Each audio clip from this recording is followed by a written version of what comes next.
Friends, when I was young, I remember this time of year being all about preparing for spring break, the opportunity to be out of school for a week and think about going to the beach or playing outside or sleeping in. Never thought about Holy Week and spring break coinciding and being a time that I would go to church. Some 25 years ago, my mentor, Jim Wilson, grabbed this young youth pastor and said, "Hey, what are you doing this week?" It's like, well, state classes, we don't get off. I got class all week. It's like, well, what time can you be here in the morning? It's like, well, it's hard. I've got some 9 o'clock classes. He said, oh, you can be here at 7. I said, well, sure. And so for the first time in my life, I got up early and went to Holy Week services at 7 a.m. at the church. Jim had this idea that we needed to come in and we needed to walk through the steps of Jesus into Jerusalem, all the way to the Last Supper, to the cross, before resurrection.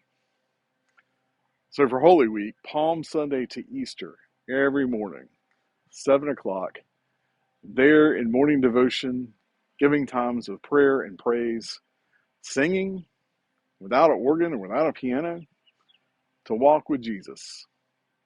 It was almost like a revival because the Spirit just came upon us as a small group gathered and we did the work. I want to invite you to Holy Week, an opportunity to come allow your life to be immersed in the life of Christ.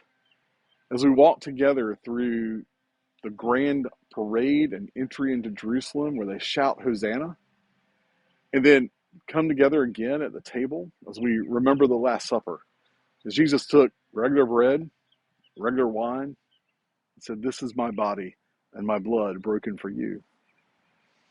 We have an opportunity to gather on Good Friday, either to meditate in the afternoon as we remember Jesus' death on the cross, or to come together and worship in the evening in community as we meditate again on what it means for Jesus to die for our sin. And then Easter Sunday, we're going to come back in this garden space and we're going to celebrate the empty tomb, the women coming and being sent off to share the good news of Jesus, and then the opportunity to come together in the sanctuary and gather for the big festivities as we celebrate the resurrection. But my invitation is to Holy Week, to the whole thing, to come and immerse yourself in that walk with Jesus into Jerusalem, to the table, to the cross, and to the empty tomb. I look forward to seeing you in the coming events. Now, for us here in Kinston, we've got this one extra thing. We have the ability to worship in community 4 days during Holy Week as we gather as the Association of Congregations.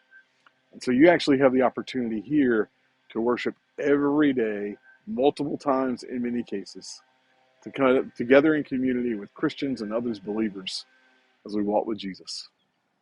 Come, let this Holy Week be a time where your spirit is renewed and revived as we die and rise with Christ.